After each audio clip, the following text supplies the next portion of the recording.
Hello दोस्तों, मेरा नाम सोमन। कैसे हैं आप लोग? मैं फिर से एक नया वीडियो लेके आ गया हूँ मैं। तो आज हैलीफैक्स में काफ़ी अच्छा वेदर है दोस्तों, सनी डेज है। अब देखो धूप भी हो रहा है और अभी दोपहर के 3:30 बजे है। मैं वर्क फ्रॉम होम भी कर रहा हूँ, तो मैं थोड़ा अपने फैमिली को यहाँ पे लेके आया था एक शॉपिंग सेंटर में। तो वो लोग थोड़ा सा अंदर गए हैं और मैं घर में वर्क फ्रॉम कार कर रहा हूँ बेसिकली। सो एनीवे, तो आज का जो वीडियो है दोस्तों, आज के वीडियो में मैं बोलने वाला हूँ रिगार्डिंग मोबाइल कनेक्शन। ठीक है, अगर आप इंडिया से आते हो या बांग्लादेश से आते हो या पाकिस्तान से आते हो, तो आप जब यहाँ पे आओगे डेफिनेटली आपको शायद डायरेक्ट फ्लाइट अगर नहीं मिलता है, देन अगर आपके मोबाइल में नेटवर्क नहीं होता है, तो ऑब्वियसली बहुत दिक्कत होता है दोस्तों। ठीक है, तो मैं थोड़ा सा अपना एक्सपीरियंस मैं आप लोगों के साथ शेयर करूंगा और उसके बाद मैं आपको बोलूँगा कि यहाँ पे जब आप आ रहे हो तो आप कैसे सिम ले सकते हो, और यहाँ पे आने के बाद आपका कौन सा सिम आपके लिए सही होगा या क्या क्या प्लान है, थोड़ा सा एक आइडिया मैं आपको दूंगा, ताकि मतलब आपको यहाँ पे आके आप प्रिपेयर्ड होके आ पाओ कि कौन सा आपको लेना है, राइट।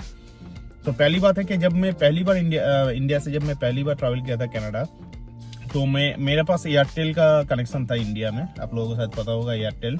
तो एयरटेल का कनेक्शन था और मैंने क्या किया था कि मैं एयरटेल के ऑफिस में जाके बात किया था। मेरे पास पोस्टपेड कनेक्शन था, तो उन लोगों ने मुझे बोला था कि 999 समथिंग कुछ, मतलब $1000 monthly, not dollar, 1000 rupees monthly, 1000 रुपया मंथली मैं कनाडा में यूज़ कर सकता हूँ, बस टेक्स्ट के लिए। मतलब मेरे पास टेक्स्ट आएगा एंड इनकमिंग कॉल भी आएगा, लेकिन incoming call is very costly. उस टाइम पे शायद कुछ तो होगा, मतलब बहुत कॉस्टली था। मतलब अगर मुझे इंडिया से कोई कॉल कर रहा होगा मेरे इंडिया के नंबर पे, और उस टाइम पे अगर मैं इंटरनेशनल रोमिंग में हूँ, तो बहुत वो कॉस्टली होता है दोस्तों। और अगर पोस्टपेड कनेक्शन है आपका तो बहुत बिल आएगा।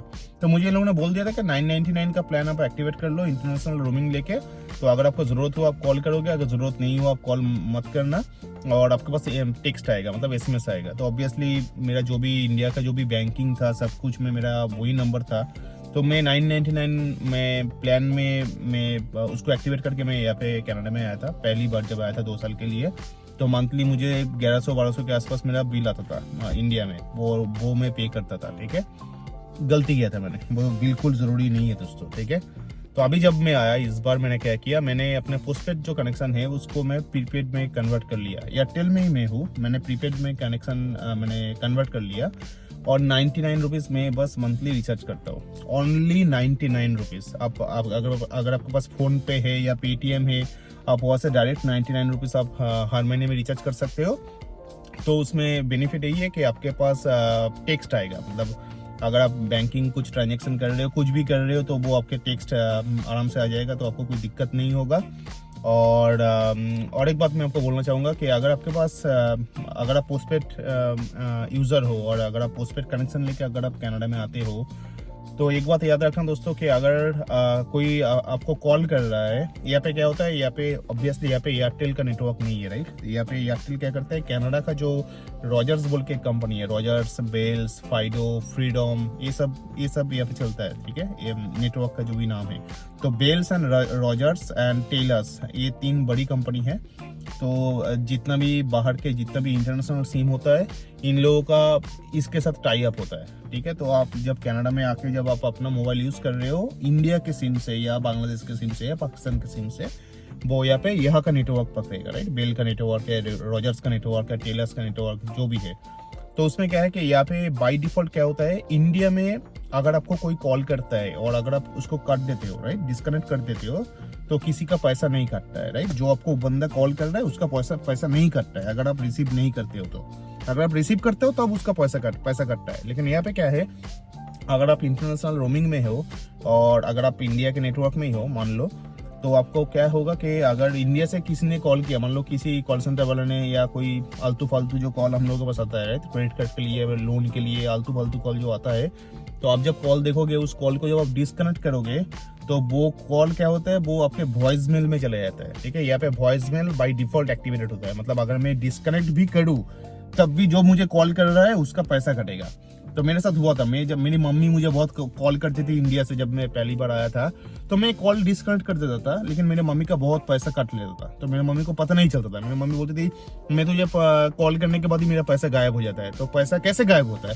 क्योंकि मेरी मम्मी कॉल कर रही है मुझे, मैं उसको डिस्कनेक्ट कर दे रहा हूँ, लेकिन डिस्कनेक्ट करने के बाद जो कॉल है वो वॉइस मेल में जा रहा है। तो दैट्स मीन जो इनकमिंग है वो स्टिल एक्टिवेटेड, राइट, वो तब भी चल रहा है। तो इनकमिंग भी आपका मेरा कटेगा, क्योंकि वो वॉइस मेल में जब तक मैंने मम्मी का जो भी आवाज जाएगा, जो भी डिफॉल्ट मैसेज है वो तब तक चलेगा, और आउटगोइंग जो कर रहा है इंडिया से उसका भी पैसा कटेगा। तो डबल पैसा कटता है दोस्तों। तो ये बात आप हमेशा याद रखो कि अगर आप इंडिया से यहाँ पे आए हो ट्रैवल करके, और अगर आपके मोबाइल में इंडिया का ही नेटवर्क है, मतलब नेटवर्क मीन्स इंडिया का ही सिम अगर आप यूज कर रहे हो इंटरनेशनल रोमिंग को एक्टिवेट करने के बाद, और अगर आपको कोई कॉल करता है और अगर आप डिस्कनेक्ट भी करते हो तब भी आपका पैसा कटेगा दोस्तों। इस चीज को आप ध्यान में रखो। तो आपको क्या करना है, अगर आपके पास ऐसा कॉल आता है आपको कुछ नहीं करना है, आप उसको कुछ मत करो, वो अपने आप ही कट जाएगा, ठीक है। आप उसको डिस्कनेक्ट मत करो, ठीक है। और जो आपको कॉल कर रहा है आप उसको भी बोल दो, अगर आपके घर से कोई कॉल करने वाला है आपको, आप उसको बोल दो कि आपको कॉल करने के बाद वो कट दे, मतलब एक बार, दो बार, तीन बार रिंग होने के बाद वो खुद कट दे। अगर वो कट देता है, मतलब जो इंडिया से कॉल कर रहा है आपको, अगर उसने कॉल काट दिया तो उसका पैसा खर्चा नहीं होगा, ठीक है। ये थोड़ा सा ट्रिक्स है, तो इसको आप लोग ध्यान में रखिए दोस्तों।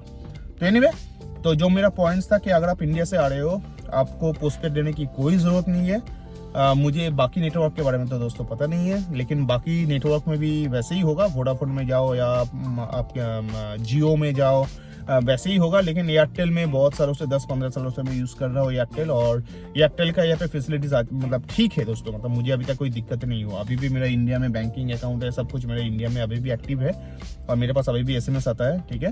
तो 99 only 99 rupees you need to recharge. और अगर कभी आप भूल भी जाते हो रिचार्ज करने में, मान लो आफ्टर 28 डेज और 30 डेज अगर आप भूल भी जाते हो, that is also okay, right. मतलब 2 महीने के बाद भी अगर मैं रिचार्ज करता हूँ तब भी वो एक्टिवेट रहता है, मतलब ऐसा कोई प्रॉब्लम नहीं है। तो that is one thing. The second thing, अगर आप इंडिया से ट्रैवल कर रहे हो और अगर आपका मान लो अगर आपका जो जर्नी है, जो ट्रैवल है, वो अगर डायरेक्ट नहीं है, ये शायद आप लोगों को पता होगा, मैं फिर भी बोल रहा हूँ कि आपको पहले से इंटरनेशनल सिम या मैट्रिक सिम या वो सब लेने की जरूरत नहीं है। अगर आपको फ्री में मिल रहा है, जैसे मुझे फ्री में मिला था, क्योंकि मैं जिस कंपनी में काम करता हूँ उस कंपनी से मुझे फ्री में मिला था सिम, ठीक है, 10 दिन के लिए। तो अगर आपको फ्री में नहीं मिलता है तो आपको फालतू खरीदने की जरूरत नहीं है दोस्तों, क्योंकि देखो अब जब फ्लाइट में रहोगे तब ऑब्वियसली आप किसी को कॉल नहीं कर सकते हो, क्योंकि आपको फ्लाइट में चढ़ने के बाद ही आपको मोबाइल को या इधर आपको स्विच ऑफ करना पड़ेगा या तो आपको एयरप्लेन मोड ऑन करना पड़ेगा। So that's mean you can not use your internet, right. आप इंटरनेट भी नहीं कर सकते हो, आप किसी को कॉल भी नहीं कर सकते हो, कोई आपको कॉल भी नहीं कर सकते जब आप फ्लाइट में होते हो। और जब आप एयरपोर्ट में जाते हो, किसी भी एयरपोर्ट में जाओ, वहाँ पे फ्री वाईफाई होता है, राइट। आप एयरपोर्ट में उतरने के बाद ही आप वाईफाई आप कनेक्ट कर लो, किसी भी, मतलब सभी एयरपोर्ट में होता है फ्री वाईफाई, बहुत इजी है। आप उसको कनेक्ट कर दो, उसके बाद आपके मोबाइल में जो भी ऐप्स है, राइट, फेसबुक है या व्हाट्सएप है या जो भी है, राइट, IMO बोल के और एक ऐप है, उसमें भी आप कॉल कर सकते हो। तो वो अगर आपके मोबाइल में अगर इंस्टॉल्ड है तो यू आर गुड, आपको कोई प्रॉब्लम नहीं है दोस्तों। मतलब आप वाईफाई कनेक्ट करो और आप अपने व्हाट्सएप से किसी को भी कॉल कर सकते हो इंडिया में, राइट। इंडिया में बाहर किसी को भी कॉल कर सकते हो, राइट, अगर उसके पास व्हाट्सएप है तो अननेसेसरी आपको खर्चा करने की जरूरत नहीं है, अननेसेसरी आपको स्ट्रेस लेने की जरूरत नहीं है, ठीक है। अगर आपके पास मतलब जब आप फ्लाइट से उतर रहे हो, एयरपोर्ट में उतरने के बाद ही आपको कनेक्टिविटी मिल जाएगा, इंटरनेट कनेक्टिविटी आपको मिल जाएगा, तो आपको फालतू सिम लेने की जरूरत नहीं है दोस्तों, ठीक है। और एक बात मैं आपको बोलूंगा, आजकल क्या होता है कि जब आप बायोमेट्रिक्स देने के लिए जाते हो इंडिया में, मतलब अगर आप PR की बात कर रहे हो, PR की बात है या वर्क परमिट एक ही बात है, अगर आप बायोमेट्रिक देने के लिए जाते हो तो बायोमेट्रिक जहाँ पे आप देते हो वहाँ पे देखना कोई ना कोई एजेंट बैठा होता है, वो आपको बोलता है कि फाइडो का या कूडोस का कनेक्शन आप ले लो, फ्री कनेक्शन वो आप दोस्तों ले सकते हो, ठीक है। In most of the places in India में जो फ्री कनेक्शन देता है कूडो बोल के एक कंपनी है, राइट, KOODO, कूडो, ये कनाडा का कंपनी है, राइट। वो कूडो का सिम आपको दे देगा, और वो कूडो का सिम यहाँ पे मोस्ट प्रॉब्ली रॉजर्स का ही वो सिस्टर कंपनी है, सिस्टर कंसर्न है, तो रॉजर्स का ही वो नेटवर्क पकड़ता है।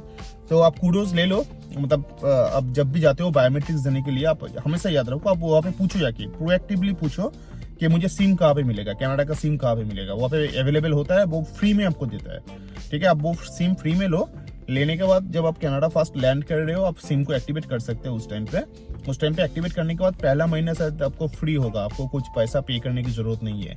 और from next month then you need to prepay, that is kind of prepaid right, आपको हर महीने में रिचार्ज करना पड़ेगा। मतलब यहाँ पे भी ऐसे ही है, या पोस्टपेड में भी आप ले सकते हो। तो यहाँ पे क्या क्या मोबाइल कनेक्शन है, क्या खर्चा है, क्या एक्सपेंस है, वो मैं और एक वीडियो में बनाऊंगा। ये थोड़ा सा बड़ा हो गया तो आप लोग उसको देखना, उससे आप लोगों को आइडिया मिल जाएगा।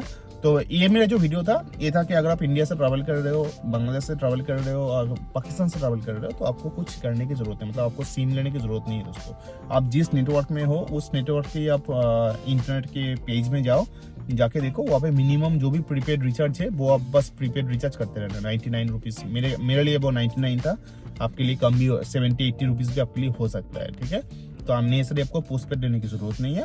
और जब आप एयरपोर्ट आओगे, एयरपोर्ट में फ्री वाईफाई कनेक्ट करके आप व्हाट्सएप से किसी को भी कॉल कर सकते हो, ठीक है दोस्तों। तो दैट्स इट फॉर टुडे। और अगर आप लोगों को और भी कुछ जानना है, आप लोग मुझे क्वेश्चन कर सकते हो। और अगर अच्छा लगेगा तो सब्सक्राइब कीजिएगा, मैं ऐसे और भी बहुत सारा टिप्स, बहुत सारा इन्फॉर्मेशन लेके आऊँगा जो आपके लिए हैंडी हो सकता है, ठीक है। Till then keep watching my channel and stay tuned. Thank you.